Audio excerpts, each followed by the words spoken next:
The sun rose over Lagos, casting a golden glow across the city skyline. In one of the wealthiest neighborhoods, the Abiola estate stood tall and pristine, its glass windows reflecting the morning light. Inside the mansion, the household stirred to life. Maids were dusting the marble floors. Cooks were preparing breakfast, and the chauffeur, Mr. Kofi, was already checking the school bus parked outside. Kofi had been the family's driver for over 10 years. Calm, punctual, and respected by everyone. He had a gentle smile that put even the most nervous children at ease. Every morning, he drove the Billionaire's kids, Tund, Amma, and Lil Yemi, to their private school with the utmost care, always arriving on time. Yet, despite his long service, Kofi was often misunderstood by the adults, especially Mrs. Abiola, a woman who demanded perfection and had little patience for minor mistakes. On this particular morning, Mrs. Abiola stood at the top of the driveway, her arms crossed, eyes narrowed.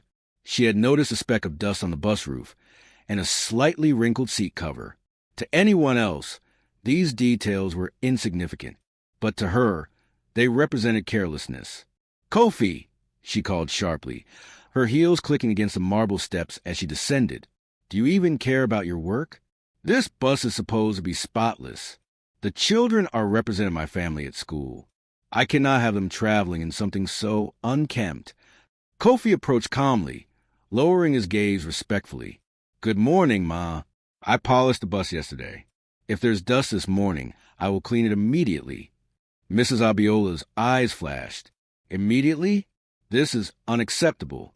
I cannot risk my children being seen in anything less than perfect. I think it's time you take a short leave from driving the bus. Consider yourself suspended for today." The word struck Kofi like a punch to the chest. He had served his family loyally for a decade, never once arriving late or causing trouble. Yet, in one moment, he was being treated as though his entire career was worthless. "Yes, Ma," he said softly, hiding the shock and sadness in his voice. Meanwhile, the children were already outside, backpacks slung over their shoulders, waiting for Kofi. Tund, the eldest, noticed immediately that Kofi seemed uneasy. "What's wrong, Uncle Kofi?" he asked, stepping closer. Kofi forced a small smile. "Nothing, Tund. Everything is fine. Go get on the bus." Amma frowned, her dark eyes narrowing. "You're not smiling like usual. Did something happen?" Before Kofi could answer, Mrs. Abiola arrived and announced, her tone sharp and final.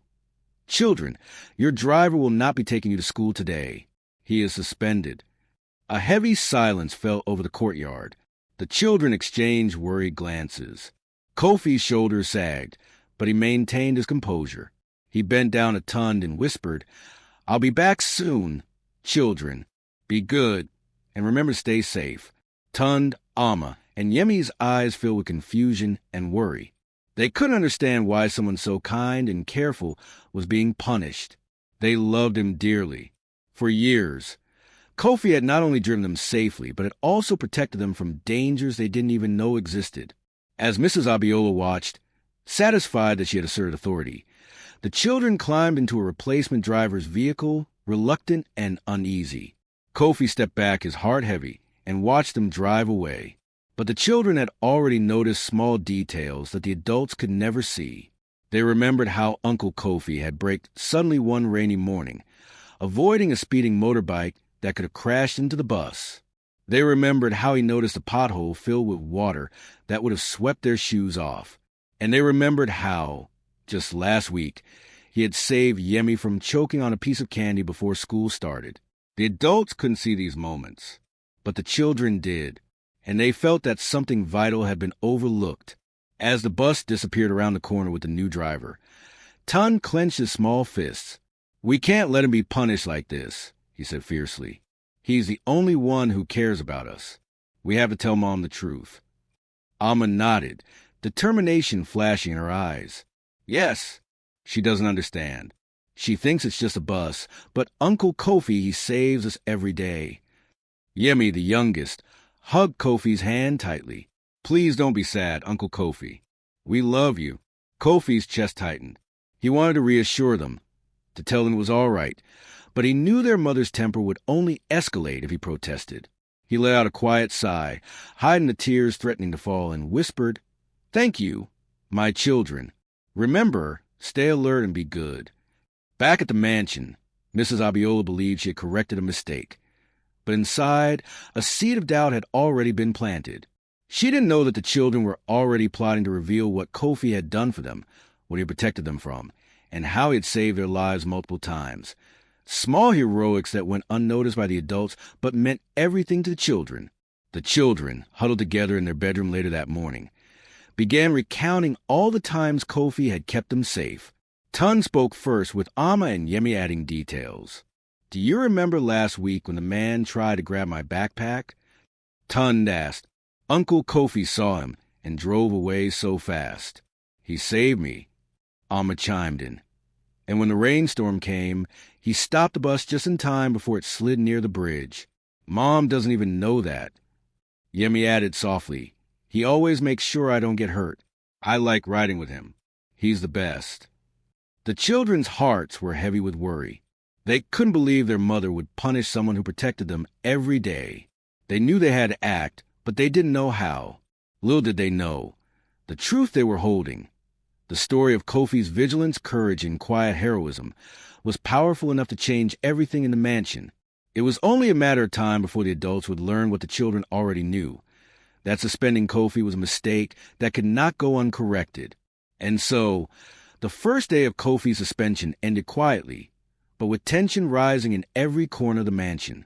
The children's loyalty, courage, and determination were beginning to stir, setting the stage for a revelation that would shock the entire household.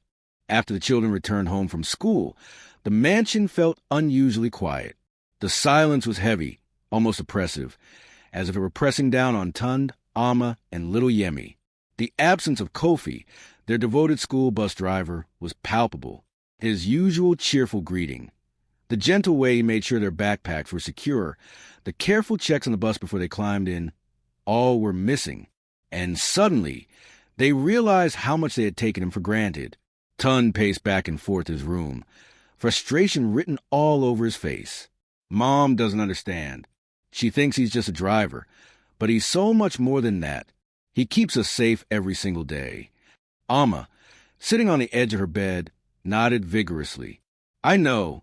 She doesn't even notice all the times he stopped the bus from sliding near the bridge, or when he drove us safely through that terrible storm last week." Yemi, holding her school bag close to her chest, whispered, "And he saved me from choking on that candy last month." Mom doesn't know anything. The children exchanged worried glances. They couldn't let their beloved Kofi remain suspended, not when he protected their lives so many times. Together, they hatched a plan.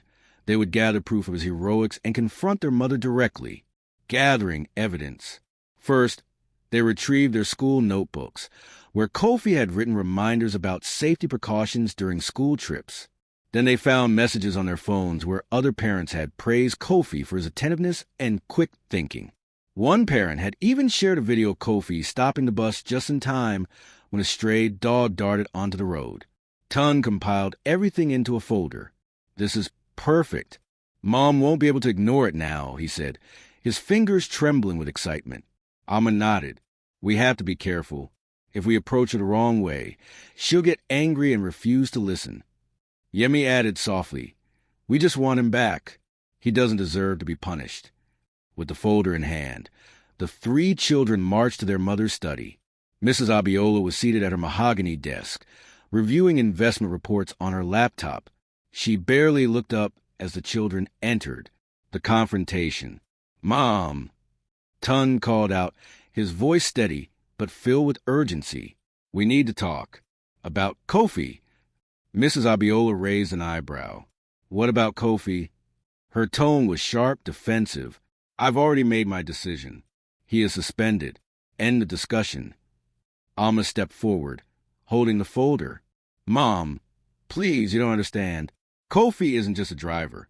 He's saved us so many times, and we have proof." Yemi clutched her brother's hand. "Please, Mom, he keeps us safe every single day." Mrs. Abiola sighed, clearly impatient. "Children, I understand you like him, but he made mistakes." A driver's job is simple. Get you to school on time and safely. That's all. Tund opened the folder and began showing the documents and videos. Look, Mom, here's the video from last week when he stopped the bus before it slid near the bridge. And here are the messages from other parents praising him for preventing accidents. Amma added. And here, Mom, is a note he left for Yemi reminding her to fasten her seatbelt properly. He does this every day, without us even asking. Mrs. Abiola took the folder and skimmed through the documents. At first, her expression remained stern, but as she continued, her eyes widened in disbelief. She stopped for a moment, leaning back in her chair. Realization. So, he saved the children from all of these accidents, she whispered. Her voice softened slightly, but pride and stubbornness still lingered. Tund nodded. Yes, Mom, and not just accidents. Remember when the man tried to grab my backpack? Kofi stopped him before anything happened. And last month, he even noticed that Yemi was about to choke on candy before it became serious. He does so much for us, Mom, and you don't even see it. Mrs. Abiola's lips pressed together. She felt a strange mix of guilt and astonishment. How had she overlooked this? How could she have been so quick to punish someone who devoted their life to keeping her children safe? Amma added, Mom, please, he deserves to be back driving us. He's the best, and we trust him more than anyone else. Yemi's small voice tugged at her heart. Mom, please, he's our hero. For the first time, Mrs. Abiola's expression softened entirely.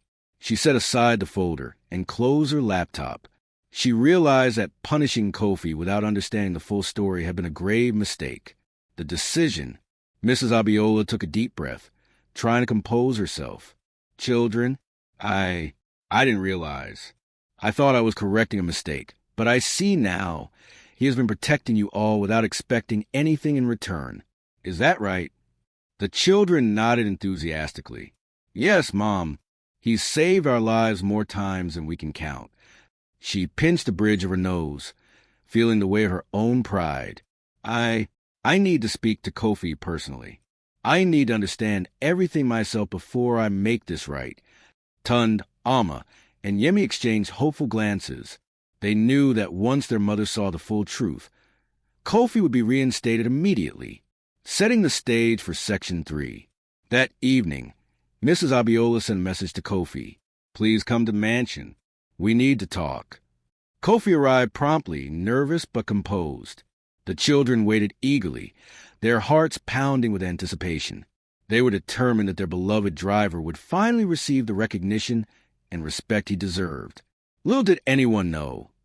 The revelations Kofi would share next would shock the entire mansion, confirming just how heroic and indispensable he truly was. Kofi stood at the doorway of the mansion, his posture humble, his eyes downcast. The children ran ahead to greet him, clinging to his hands and beaming with relief. Tund, Amma, and Yemi had never seen him suspended before, and their reunion was a mixture of excitement, worry, and gratitude. Uncle Kofi, Yemi squealed. We missed you. Kofi smiled softly, ruffling her hair. I missed you too, little one. Mrs. Abiola cleared her throat from behind, drawing his attention. Kofi, we need to talk, she said, her voice steady but uncertain. He nodded respectfully. Yes, ma'am. The children sat quietly in the living room, holding their folders, waiting for their mother to speak.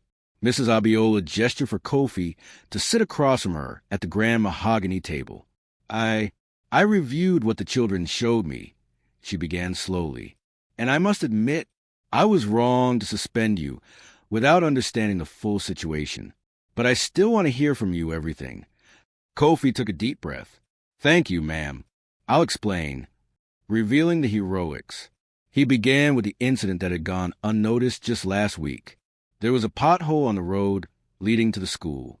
Heavy rain had filled it completely, and it was nearly invisible. If I hadn't slowed down the bus and maneuvered carefully, the vehicle could have swerved into traffic. The children might have been injured. I stopped the bus in time, and no one even knew what could have happened. Mrs. Abiola's eyes widened. She had noticed a bus arrived safely, but had never considered the risk involved. Kofi continued, his voice calm but firm. 2 weeks ago, Yemi almost choked on candy during the ride. I noticed immediately and acted before it became serious. She was unharmed, but if I had not been vigilant, I cannot imagine. Tund and Amon nodded vigorously, their eyes glistening. Yes, he did that, Mom. We saw it. Mrs. Abiola's lips pressed together. Go on, she said quietly, feeling the weight of her own oversight. Kofi's tone grew heavier as he recounted an event that shook the family. A man tried to grab Tun's backpack on the street while the bus was stopped at a red light. I accelerated slightly, blocking him from reaching the vehicle. He ran away before any harm could come to children. Mrs. Abiola's hand trembled slightly. She couldn't deny what she was hearing. Her previous judgment of Kofi's carelessness now seemed painfully misplaced. But there's one more thing, Kofi said, his voice dropping. Last month, during a school trip, the bridge near the river flooded suddenly. The children were scared, and the bus was in danger of sliding into the water. I managed to stop it in time. Everyone was safe. If anyone else had been driving, it would have been catastrophic. Children, speak up. The children leaned forward, their little voices echoing in the grand room. Mom, that's why he's the best driver ever. Tun said, his voice firm with authority. Amma added, he's more than a driver. He's like a guardian angel. Yemi, her tiny hands clasped together, whispered, he saved us every single day. Mrs. Abiola looked at them, then back at Kofi. Her chest tightened with a mix of guilt, shame, and realization. How? How did I not see this before? She murmured. I judge you for a speck of dust, when you've been protecting my children from real danger? Kofi lowered his gaze, humility shining through. It is my duty, ma'am. I never wanted recognition. My only goal was their safety. The turning point. A hush fell over the room. Even the household staff, who had gathered quietly in the background, sensed the weight of the moment. Mrs. Abiola stood, walking slowly toward Kofi. Her heels clicked softly on the marble floor. I cannot apologize enough, she said, her voice breaking slightly. I suspended you for a mistake, I imagined. While the truth is you've saved lives, not just our children's, but you've saved all of us from tragedy by keeping them safe. Kofi shook his head. No need, ma'am. I only did what anyone who cared would do. Mrs. Abiola's eyes softened completely. For the first time, she truly saw Kofi, not just as a driver, but as a protector, a hero, and a part of their family. A new understanding. Tund, Amma, and Yemi cheered quietly, hugging Kofi. See, Mom? We told you. Tund said. Mrs. Abiola knelt down to their level, tears welling up in her eyes. You were right, my loves. We misjudge him. From now on, he will never be treated unfairly again. Kofi's eyes glistened as he bowed respectfully. Thank you, ma'am. That means more than words can express. The room was filled with relief, gratitude, and newfound respect. The children's loyalty had saved Kofi's honor, and Mrs. Abiola had learned a valuable lesson about judgment, perception, and the quiet heroics of those we often overlook. The sun was beginning to descend over Lagos, casting a warm golden glow across the Abiola mansion. Inside, the once tense household now buzzed with quiet excitement and anticipation. The air had shifted. The realization of Kofi's dedication and bravery had sunk in, leaving a profound impact on every adult present. Kofi stood outside the mansion, hands folded behind his back, waiting patiently. When Mrs. Abiola approached him, there was a visible change in her demeanor. Her eyes, which had once flashed with frustration and judgment, now shimmered with humility and respect. Kofi, she began softly, I want to apologize. What I did was wrong. You have not only done your job, you've done far more than anyone could ever expect. You've kept my children safe every day, and I didn't even notice. That changes today. Kofi bowed his head respectfully. Thank you, ma'am. That is very kind of you. The children, Tund, Amma, and Yemi, ran up to him, hugging his legs tightly. Their eyes sparkled with joy. Uncle Kofi, you're back. Yemi squealed, bouncing excitedly. Tund grinned. See, Mom? We told you he was amazing. Amma added, he's a hero, Mom, and now everyone knows it. Mrs. Abiola smiled, a mixture of pride and regret washing over her. She knelt down to meet the children's eyes. You were right, my loves. Kofi has always been a guardian angel to you, and I didn't see it before. I promise to do better from now on. The reinstatement. Later that afternoon, the household staff gathered in the garage. The school bus stood shiny and ready, a symbol of Kofi's dedication, and the family's renewed respect for him. Mrs. Abiola approached Kofi, holding a folder that detailed his reinstatement and an upgrade in his position. Kofi, she said, handing it over, you are officially reinstated as a family's head driver and safety officer. This includes not only driving responsibilities, but also oversight of all transportation for the children. Your dedication deserves recognition, and you will be respected accordingly. Kofi's eyes widened slightly, though he tried to maintain his humble composure. Ma'am, I only wish to continue keeping the children safe. That is enough reward for me. Mrs. Abiola shook her head. No, Kofi, your actions have saved lives. You deserve this and more. From now on, your loyalty and sacrifices will be honored. The children cheered, clapping and jumping with excitement. They rushed to hug Kofi once again, their laughter filling the garage. It was a moment of pure joy, a triumphant recognition of quiet heroism rewarded. The children's gratitude. Later, in the living room, the children recounted all the little ways Kofi had protected them. They told stories of rainy mornings, near accidents, and small acts of vigilance that had gone unnoticed by their mother. Mrs. Abiola listened intently, occasionally nodding, sometimes placing a hand over her heart as guilt and admiration mixed within her. You've given me a lesson I will never forget, she said softly, glancing at Kofi. Sometimes we judge people for what we see without realizing what they do in silence. Every single day. You've taught me the importance of recognizing true dedication and kindness. Kofi bowed his head. Thank you, ma'am. That is all I have ever wanted, to ensure the children's safety and well-being. A family transformed.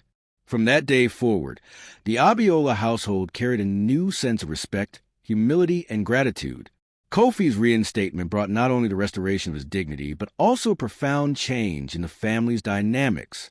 Mrs. Abiola, once quick to anger and judgment, learned to see beyond appearances. She began to notice small acts of care and devotion in all the people around her, appreciating the unseen efforts that often kept her life smooth and secure. The children grew more grateful and responsible, understanding the value of loyalty and courage. They developed a deep respect for adults who care for them selflessly and learned that heroism doesn't always wear a cape. It often wears a humble uniform and a kind smile. The heartwarming lesson. One evening, as Kofi drove the children home from school, Mrs. Abiola stood by the window of the mansion, watching them leave. The golden sun cast long shadows, and she whispered to herself, money can buy luxury, status, and comfort, but it cannot buy loyalty, courage, or a heart that truly cares. Kofi has shown us what it means to serve others selflessly, and I have learned a lesson I will never forget. The children laughed in the back of the bus, pointing out trees and birds along the route. Kofi smiled in the driver's seat, eyes focused on the road, but heart full. For him, the greatest reward was not the promotion, the recognition, or the gratitude. It was knowing the children were safe, happy, and thriving. As the bus pulled into the driveway, Mrs. Abiola greeted them at the gate, a warm smile on her face. She knelt down to Yemi, hugged Alma, and ruffled Tun's hair. Then she turned to Kofi. Thank you, she said simply, for everything. Kofi's eyes glistened. It is my honor, ma'am. The mansion, once tense and cold, now radiated warmth, respect, and understanding. And from that day onward, Kofi's heroism became a story remembered not just by the family, but by the children who knew the value of loyalty, courage, and love. The billionaire learned that true wealth is not measured in money, but in the people who protect and care for those we love, and in the humility to recognize their worth.